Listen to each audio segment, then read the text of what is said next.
Good morning, 8th grade. I thought before we have you graduate from us that today our library class, rather than just giving you a study hall, that we'd actually do something productive. Not that that's not productive, but with it being the week leading up to Halloween, and I want to share the classic story of the Legend of Sleepy Hollow. It's written by Washington Irving, but this is a translated story. Okay? So sit back, relax, and just enjoy The Legend of Sleepy Hollow. It's retold from Washington Irving, but it's by Jane Mason.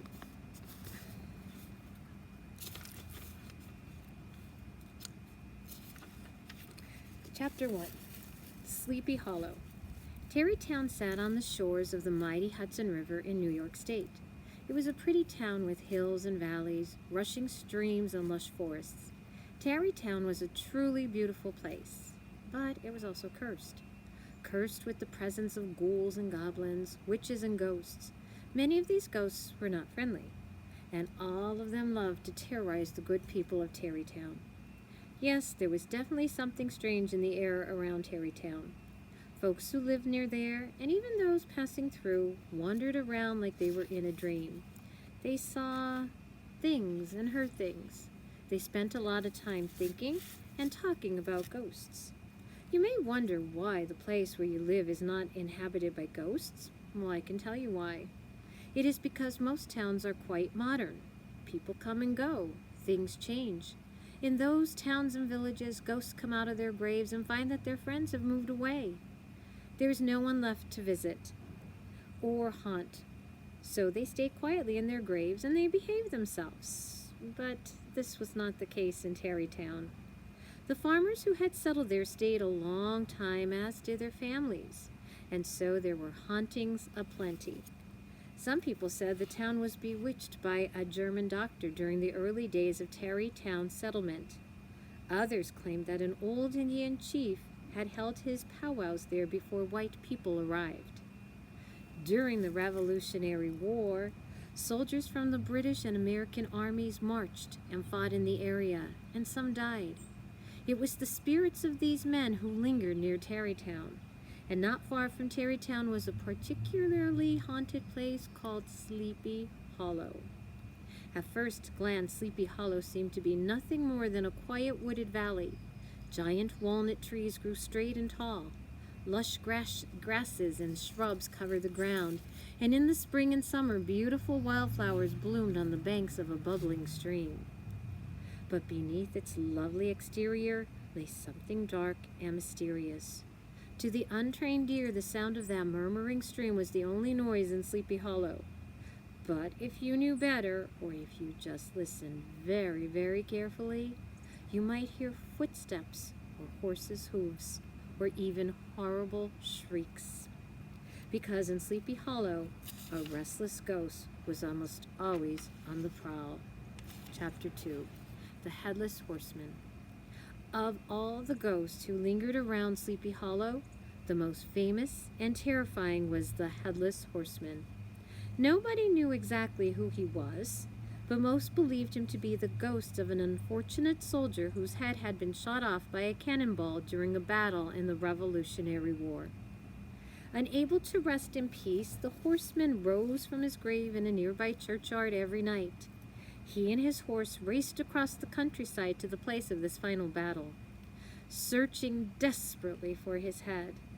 The horseman combed the battle area until it was almost daylight.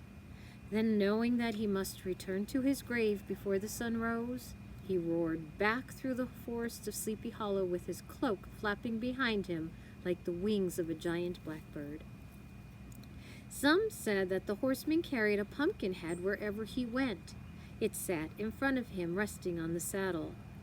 Villagers claimed that the horseman hurled this pumpkin head at anyone who got in his way. Many people in Sleepy Hollow claimed to have had run-ins with the Headless Horseman.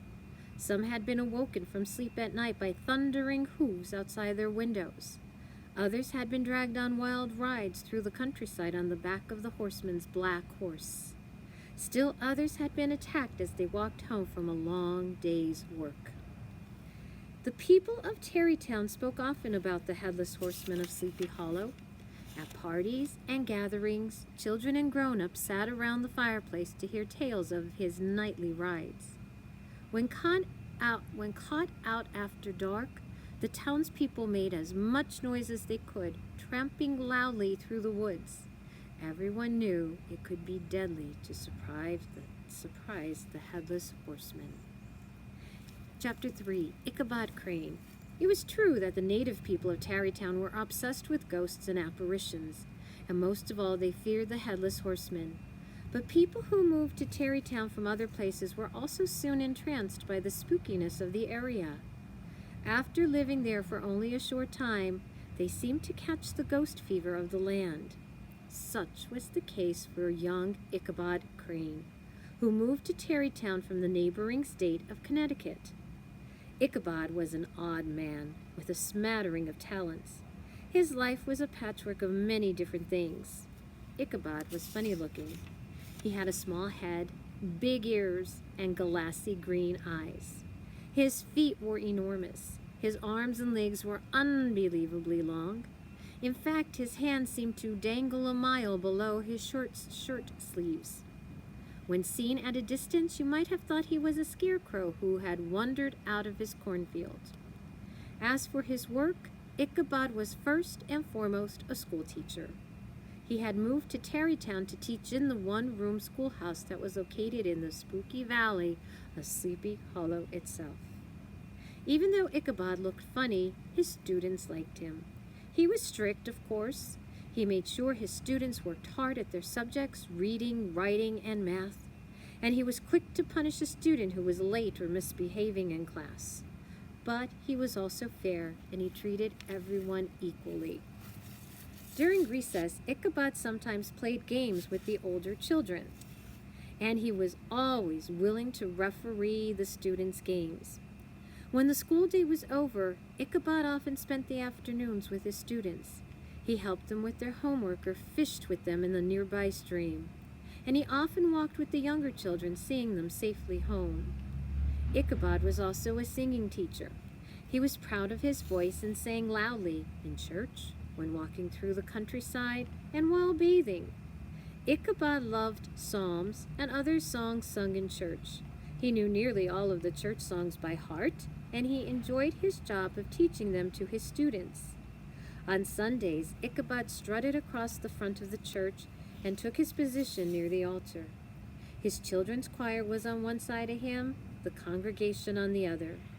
While the organist played, he and his singing pupils belted out one psalm after another, with the congregation joining in. Some believe this time in church singing was the highlight of Ichabod's week. Unfortunately for Ichabod, teachers were not well paid at that time. It was respectable to be a schoolmaster, but the money was not good. This could have been terrible for Ichabod because he loved to eat. In fact, he ate so much, that everyone wondered how he stayed so skinny. He ate enough for 3 men, and since his paycheck was so small, he would have to spend every last penny on food. There would be nothing left to pay for a place to live. Luckily, the people of Tarrytown liked Ichabod, and they developed a clever system to help their hungry, poorly paid schoolmaster. To make ends meet, Ichabod was invited to live at his pupils' homes. He would stay with one family for a week or so, and then go to another, moving around until he was back with the first family once again. Now, this setup could have caused problems. Some of the farmers didn't think school was necessary for their children. Also, they had to pay for their children to go to school, though it was not a lot of money. To house and feed the schoolmaster on top of those bothersome things was almost too much for some. So it was a good thing that Ichabod always managed to be helpful around the farms. He helped to make hay, mend fences, water the horses, drive the cows from pasture, and cut wood for the winter fire. All of this extra help made the farmers happy, and even the grumpiest of them had to agree that Ichabod was a good man and a hard worker. So they did not mind too much when the schoolmaster devoured the food at their breakfast and dinner tables. As for the farmers' wives, Ichabod had no trouble winning them over. He was always complimenting them on their wonderful food. After all, Ichabod would eat anything and was very sweet with the little children. In school he was strict and stern, but in the farmhouses he was gentle and loving. Ichabod spent many an evening with a child on his knee or rocking a cradle for hours on end. So between teaching school subjects, singing psalms, and lodging at one local farmhouse or another, Ichabod Crane managed to live a happy, healthy life for a time. Chapter 4. Ghosts and Goblins. Ichabod, along with most of the people who lived near Sleepy Hollow, was a firm believer in witches and ghosts. He had his very own copy of a book by Cotton Mather called History of New England Witchcraft, and had read it over and over again. He carried it wherever he went. So it was not surprising that when Ichabod was not busy teaching in his schoolhouse, helping mend fences, or rocking children to sleep, or wolfing down the food at the farmhouse tables, he could be seen or heard sitting around farmhouse fireplaces listening to or spinning tales of ghosts and goblins, or haunted brooks and bridges, or bewitched barns and houses, or anything else that went bump in the night. Ichabod loved listening during these spooky story sessions. He loved the crackle of the fire as the storytellers' voices echoed in the near darkness. He loved the feeling of tingles running up his spine, and he loved to hear all about the Headless Horseman, a specter he himself had never actually seen. But more than anything, Ichabod loved to tell his own stories. While the fires crackled and spat, he would tell his intent listeners about all kinds of witchcraft and omens and spells. Then he would rant about the blackness and unknown of outer space, comets, and shooting stars. And as a last shocking tale, he would burst out that the world was constantly spinning around half the time the town they lived in was upside down. Of course, many of the villagers did not believe a word of Ichabod's tales about outer space or the world spinning, but they were certain that his tales of ghosts and witches were the absolute truth. After a particularly scary tale, the conversation would bubble like a witch's brew. Eyes around the fire would shine bright. Everyone they knew were safe for a time, for no goblin or ghost would dare show itself in a cozy chimney corner full of cheerful human faces. Then, when it was quite late and very dark outside, everyone would head home for the night. Some villagers whistled as they climbed into their wagons. Others chatted as they strode in small groups down the path toward home. But Ichabod did neither. He often had to walk all by himself to whatever farm housed him, and he tiptoed carefully through the woods alone. His imagination would run wild. Fear gripped his heart. Every tree, shrub, and fence post was a ghost in the dark night. His own footsteps echoed ominously in the country stillness, and each gust of wind made his blood run cold.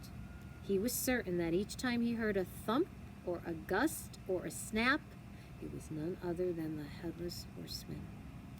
Of course, the trees, shrubs, fence posts, and wind did not hurt Ichabod, nor did his own footsteps, but his fear made him crazy.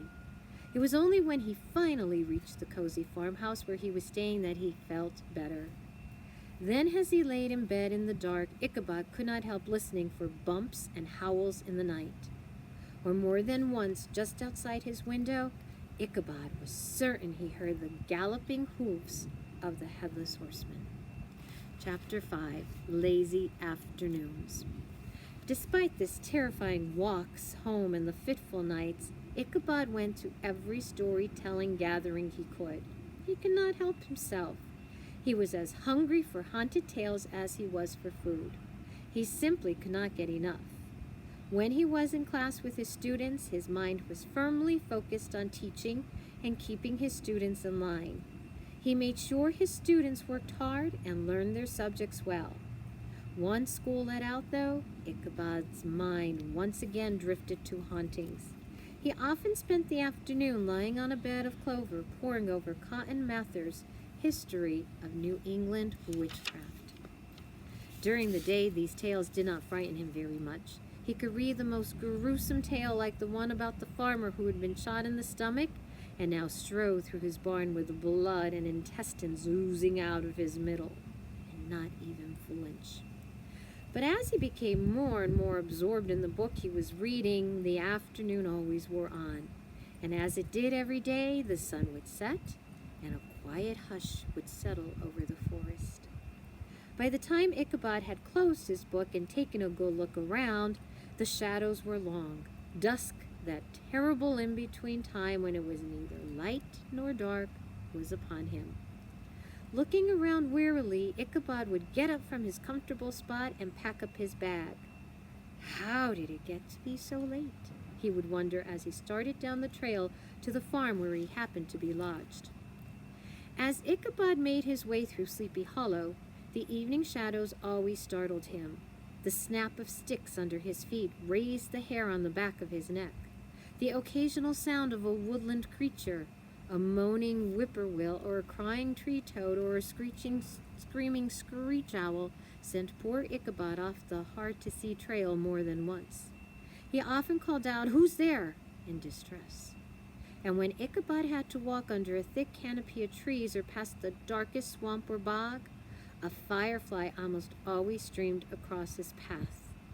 That was sure a sign of witch's spell. During these terrifying trips to his temporary home, Ichabod had only one defense.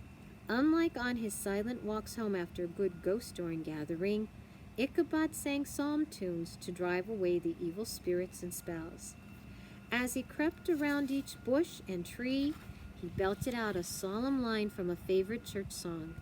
As he moved from one song to another, his spirits lifted. Soon he almost forgot about the ghosts and witches of the world. His singing invariably got louder and more boisterous.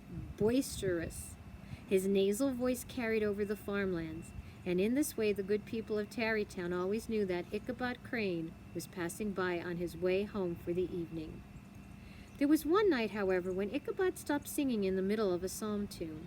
The ground under his feet was vibrating, and the sound of a galloping horse echoed in the distance. Panicked, Ichabod started to run, but it was almost dark and the path was hard to see. Sweat trickled down his back as the sound of the hooves came nearer and nearer. Ichabod's breath caught in his throat. A horse was almost upon him. Ichabod rushed forward and tripped and fell on a tree root. He was sure he was done for.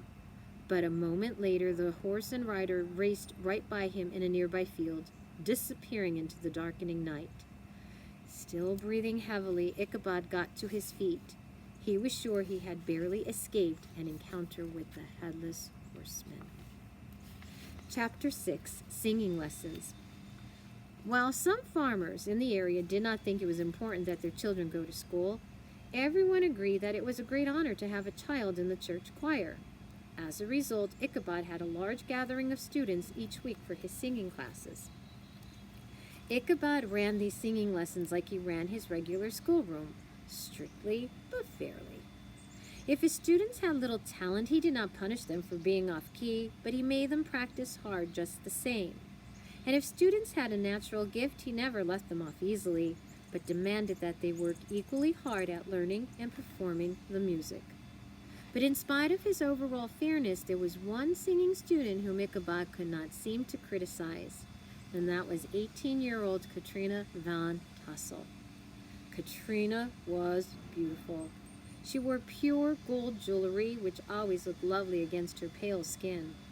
Her fashionable clothes set off her plump figure, and she had a lovely singing voice. Katrina was sweet-tempered and friendly. She was also used to getting her way. She was an only child, and her parents spoiled her. She did not practice her songs as much as she should, and often did not pay attention in class. Instead, Katrina spent most of her class time flirting with the older boys. Still, Ichabod could not criticize her. He even became flustered when he was forced to interrupt her interruptions. This was very unusual behavior for the schoolmaster. It caused his other students to wonder why he let her get away with things. They talked about it in school, at home, and in church, and soon the people of Tarrytown suspected that Ichabod Crane was smitten with Katrina von Tassel. Chapter 7. A Thriving Farm. One day, Ichabod had reason to meet with Katrina's father. Before this time, Ichabod had never been to the Von Tassel farm. It was in an out-of-the-way place, and Katrina was too old to be a school student of his. Ichabod expected the farm to be like the many others near Sleepy Hollow, comfortable and plain. So when he saw how huge and bountiful it was, his large green eyes nearly popped out of his head. Nestled in a fertile nook of land on the shores of the Hudson River, the Von Tassel farm was anything but plain. It was an estate.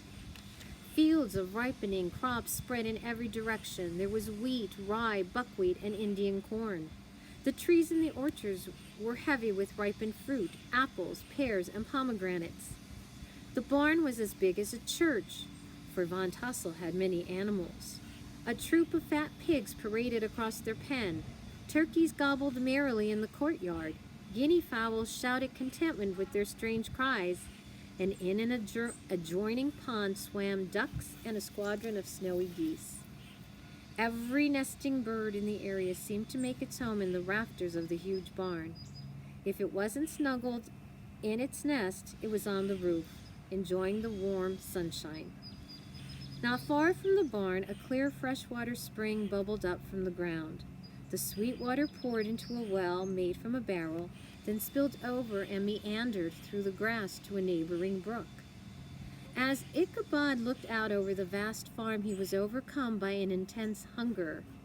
He imagined all the livestock and fowl cooked into delicious stews and roasts with gravies.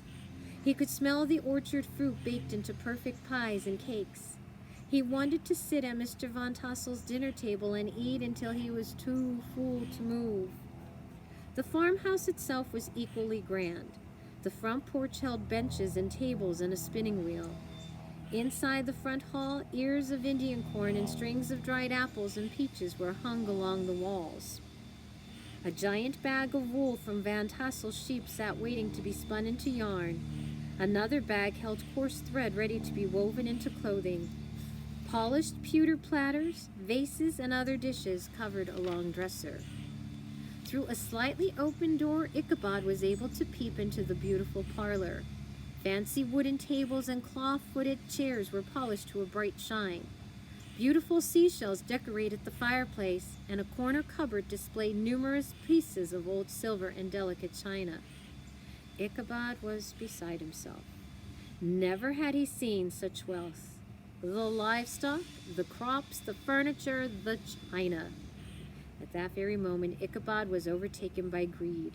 He wanted absolutely everything he saw to be his, including the one thing it would take to win it all: the hand of the Von Tassel's lovely daughter, Katrina. Chapter 8. The Rival. Before long, Ichabod had a plan to court and woo Katrina. Since he was her singing teacher, she already knew him, and like most of the girls, she found him to be quite interesting. You see, most of the young men who lived in Sleepy Hollow were farmers' sons. They were gruff and awkward, country bumpkins. Compared to these young men, Ichabod was a gentleman, and perhaps more important, he was a learned gentleman. He had read several books thoroughly and was, of course, an expert on Cotton Mather's History of New England Witchcraft. On top of being the schoolmaster, Ichabod was also the choir director, and church was a highly esteemed position. Often after church on Sundays, the young women of the congregation would gather around Ichabod. They strolled together along the banks of the nearby mill pond, where for their amusement, Ichabod read out loud the epitaphs on the tombstones, some of them about the unfortunate men whose ghosts still haunted the region. Many of these girls were sweet and pretty, but after seeing the Von Tassel farm, Ichabod was interested only in Katrina. So he began to court her in earnest. Now the knights and princes of earlier times only had to battle giants and dragons and magic spells. But Ichabod had a really serious obstacle to overcome. Katrina was also being courted by the most popular Dutchman in Tarrytown, Bram van Brunt. Unlike Ichabod, Brom was handsome. He had broad shoulders and curly black hair. His sturdy frame and brute strength had earned him the name Brawn Bones, which was what everyone called him. Brom Bones was an expert horseback rider. He was always the one to settle a dispute among the men, and no one ever disputed him. Brom was constantly playing practical jokes and stirring up trouble, but it was always in fun. If anything, Brom's crazy behavior made him even more popular. After all, he always had a colorful story to tell. But some people wondered if he only appeared to be so popular because no one dared to go against him. Brom traveled with 4 or 5 equally tough and manly companions. They looked up to him and did whatever he wanted. The noisy bunch could often be heard whooping and hollering as they rode home late after an evening of pranks at the local tavern. Villagers would remark when they heard him pass, "There goes Brom Bones." But while some said that the attention that Brom paid to Katrina was quite gruff, he was not, after all, a gentleman, rumor had it that she did not discourage him, and his horse, Daredevil, was often seen tied to a Van Tassel fence post in the evenings. Because of Brom, most of the men of Tarrytown gave up all hopes of winning Katrina. Surely Brom Bones would lead her to the altar. Ichabod, though, did not give up. He was not stupid enough to approach Katrina in front of Brom, of course, but under the guise of being her singing teacher, he often visited her at her farmhouse. Luckily for Ichabod, Katrina's parents did not stand in his way. Her father doted on his only child. He always let her have her way. If she were to choose Ichabod, or anyone else for that matter, that would be fine with him. Katrina's mother, for her part, was very busy running the house and managing her huge collection of fowl and poultry. Besides, she reasoned girls could take care of themselves. It was the chickens that needed looking after. So while Katrina's father sat on the front porch smoking his pipe and her mother bustled about the house, Ichabod had Katrina all to himself. Together they took long walks across the fields or sat by the side of the spring under the giant elm tree. Soon after Ichabod began making his advances, Brom Bones stopped coming to the Van Tassels. Ichabod was delighted by this. But before long, a kind of feud erupted between Ichabod and the popular Dutchman. Brom would have fought Ichabod openly and with his fists. Ichabod, of course, knew quite well that Brom would win such a fight. So he decided to fight the battle in other ways. Namely, he avoided Brom at all costs, and he wisely went near Katrina only when he knew Brom was nowhere nearby.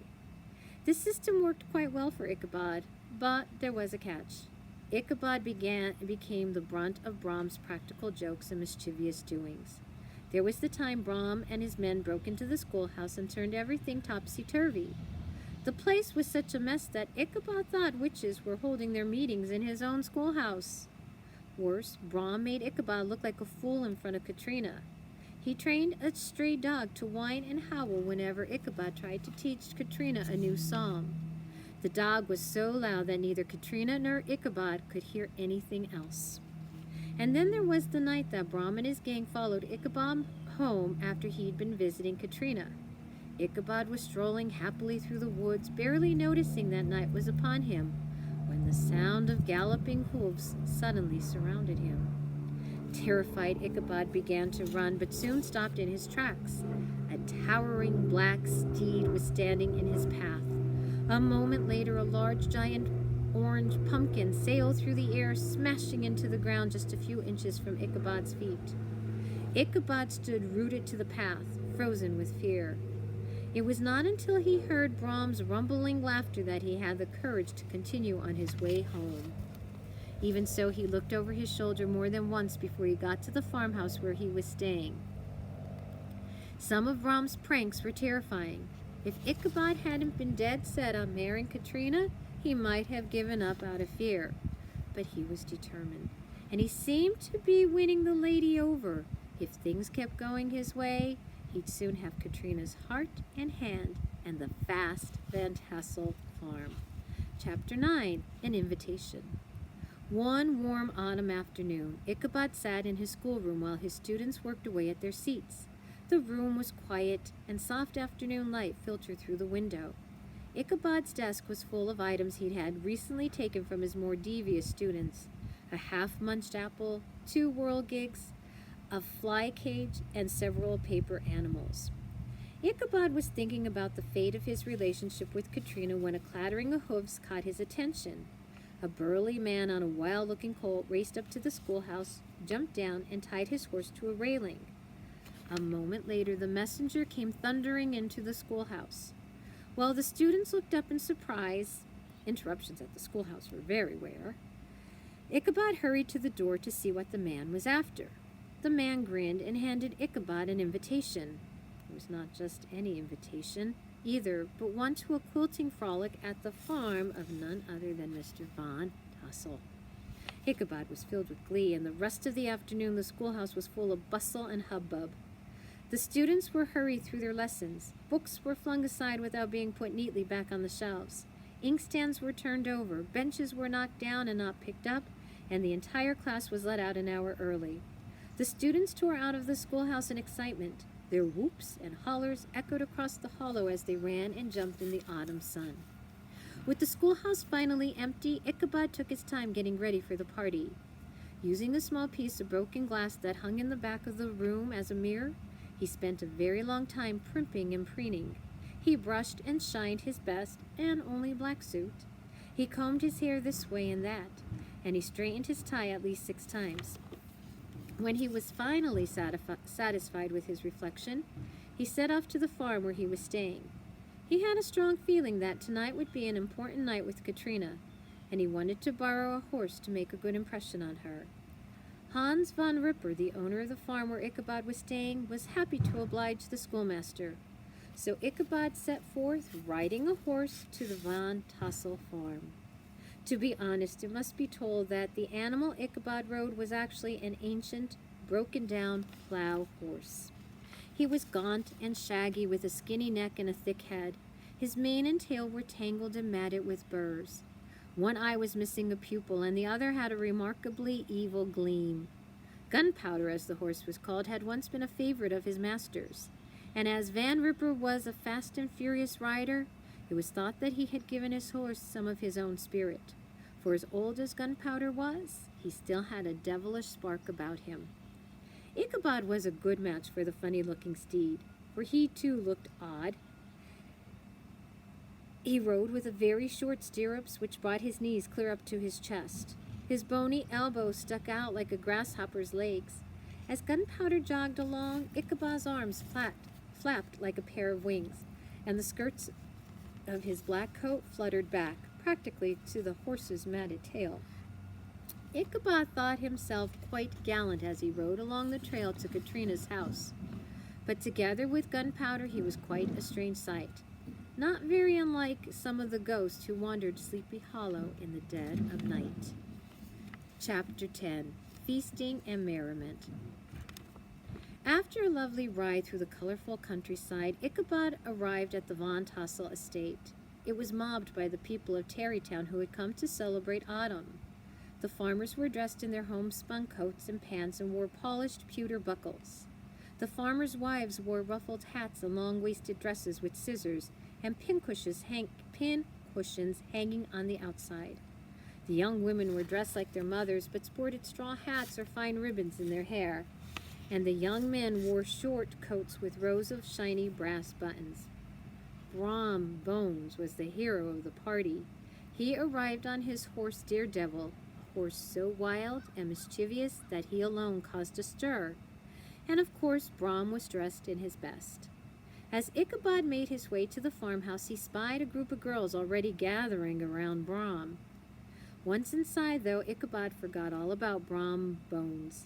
His eye was caught not by Katrina or any other damsel, but by the amazing bounty of the buffet table.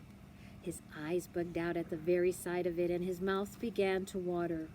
The table was covered with platters of every food imaginable. There were all kinds of Dutch tea cakes, the doughy donut, the tender olie koek, the crisp and crumbling cruller, sweet cakes and shortcakes, ginger cakes and honey cakes. Mixed in with the cake platters were all kinds of pies, sliced ham and roast beef, delectable dishes of preserved peaches and pears, broiled shad and roast chickens, and bowls of milk and cream. Standing tall among it all was a giant teapot that sent up clouds of vapor from its magnificent spout. Ichabod had worked up quite an appetite during his ride to the farm, and now he hastily made his way to the table and began to eat. He ate and ate and ate, sampling everything that the incredible buffet had to offer. Good food always made Ichabod happy. As he looked around, he could not help but think that someday all of this would be his. Ichabod licked his fingers at the end of his delicious meal and felt wonderful indeed. Just then the sound of music echoed through the front hall, and Ichabod gleefully made his way to the common room. It was time to dance. What many people didn't know about Ichabod Crane was that he prided himself on his dancing as much as on his singing. He was a wonderful dancer. When the music played, all of his physical awkwardness disappeared. Every part of his body moved to the music. Katrina was Ichabod's dance partner. As he glided gracefully across the floor, she smiled graciously at his compliments and dance moves. Indeed, the schoolmaster was the envy of every young lad in the room, especially Brom, who sat sulking by himself in a corner. As Ichabod gazed on Katrina on the dance floor that night, he was sure he had died and gone to heaven. But that was yet to come. Chapter 11, Mostly Ghostly Tales. When the dancing was over, Ichabod joined a group of farmers and their wives out on the porch. They were telling stories about the Revolutionary War and gossiping about local hauntings. One of the farmers, DeFou Martling, was a large bearded Dutchman. He rambled on and on about his heroics during a terrible battle. He had almost overtaken an enemy warship all by himself. From behind the flimsy protection of a temporary mud fortress, he'd fired his iron 9-pounder. But on the final firing, the gun had broken and he'd had to run for his life. There was also the tale of the Battle of White Plains. A master defense in battle, this hero had fended off a musket ball with nothing but a small sword. The man declared that he had felt the musket ball whiz by his head right before it had hit the base of the sword. Each man had told a story about the war, was sure that he himself had had a hand in helping America win its freedom. They shouted and pounded fists and declared that they were the best soldiers in the land. But even the drama of the war stories was nothing compared to the tales of ghosts and apparitions that followed. One ghost story told of the great tree where Major Andre had been killed in battle. Every night since his death, the ghostly funeral train passed by the great old tree. The ghosts were hideous and miserable, and their howls and wailings could be heard for miles. Then there was the story of the woman in white. She had perished near Raven Rock during a bitter winter storm. Now her gruesome spirit meandered through the little valley on cold winter nights. And before a storm you could hear her shrieks carried along by the fiercely whipping wind. But of all the ghost tales told at Mr. Van Tassel's party, none were as terrifying as those about the Headless Horseman. Rumor had it that the Headless Horseman had been out and about more than usual lately. He continued to patrol the country, looking for his head and tying his horse to a tree in the Sleepy Hollow graveyard every night. Near the graveyard was a wooden bridge that crossed a babbling brook. A thick mass of trees covered both the bridge and the road that led to it.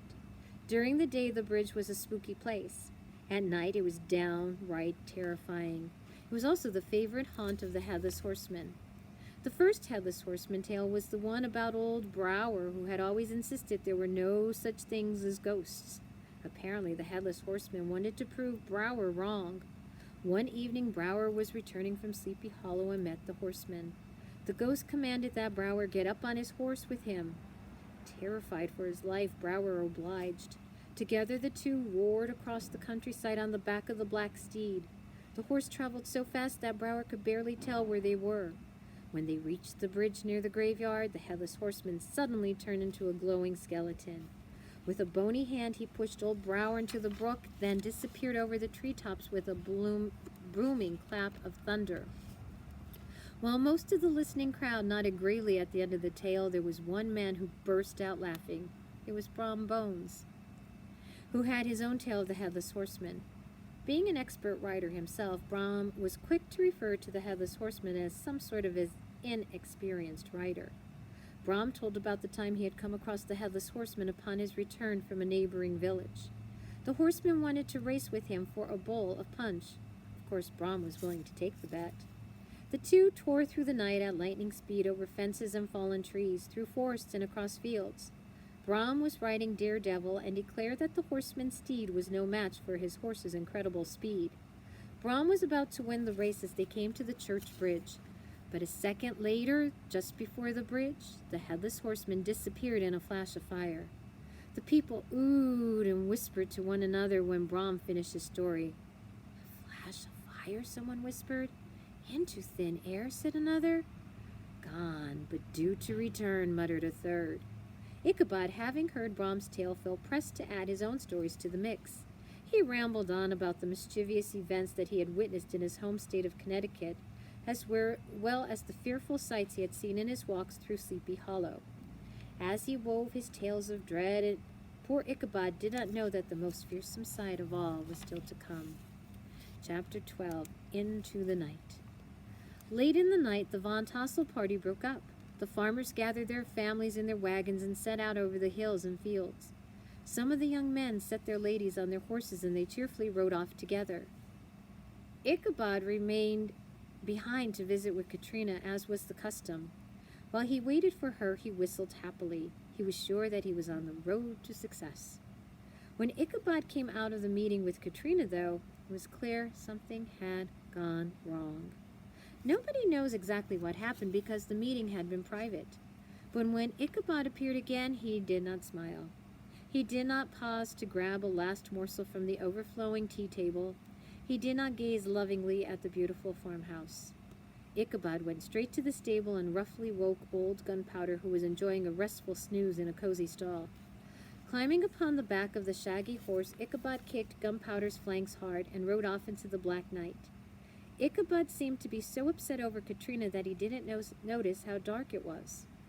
As he rode along the banks of the Hudson, blackness surrounded him. A dog barked in the faraway distance, but there were no signs of life nearby. Ichabod slumped in his saddle. He was all alone. The night grew darker and darker. The stars seemed to sink deeper and deeper into the sky. As Ichabod approached a familiar place in the road, his mind flooded with the stories he had heard just a few hours before. Towering over him was Major Andre's tree. Its limbs were bigger than most tree trunks, and they were viciously gnarled. They twisted down practically to the ground before twisting right back into the air. Suddenly afraid, Ichabod began to whistle. For a moment he thought his whistle had been answered, but it was only the wind whipping through the massive tree. Looking up, Ichabod saw a white figure above him. He inhaled sharply, but it was only a place in the trunk where lightning had struck and revealed the white wood. Groans echoed around Ichabod, and his teeth began to chatter. Was it a member of the infamous funeral train? No, it had only been two of the tree branches rubbing together. Ichabod heaved a sigh of relief as he rode on, leaving the tree behind him. He was safe. But he still had a long ride ahead. Chapter 13. The Last Ride. Not far from Andre's tree, a small brook crossed the road. The brook trickled into a marshy area known as Wiley Swamp. Rough-cut logs formed a kind of bridge over the brook, and like the bridge near the Sleepy Hollow Cemetery, the area around the bridge was overgrown with bushes and vines.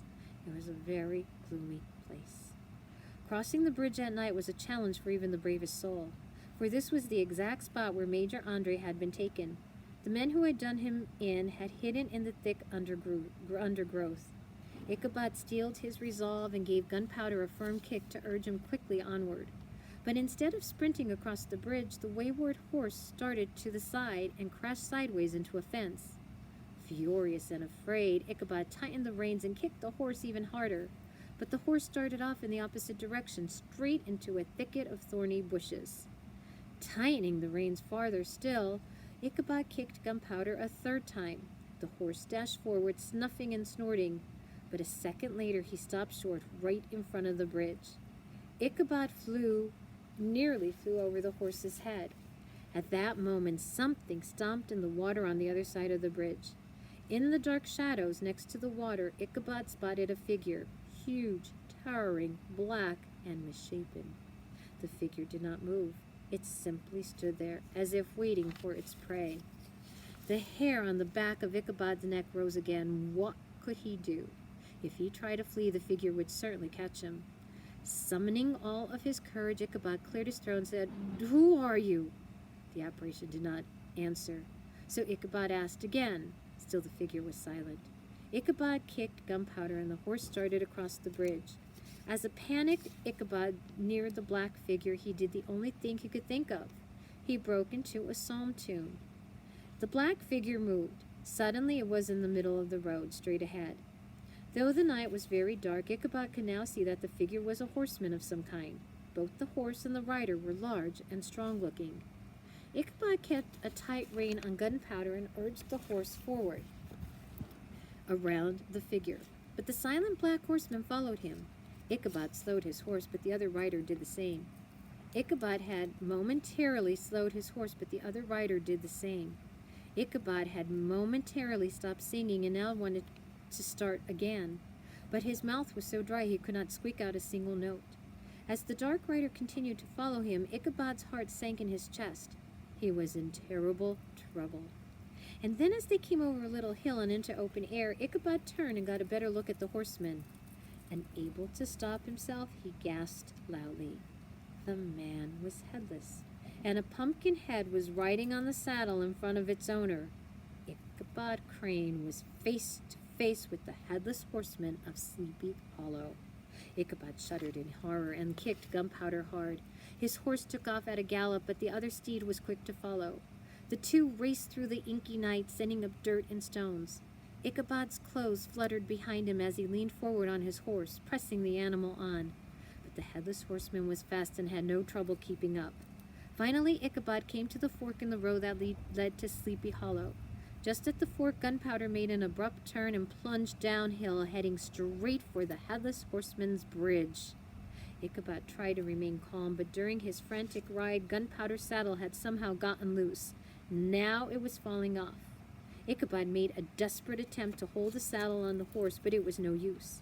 He had a single second to grab Gunpowder around the neck, for the saddle crashed to the ground.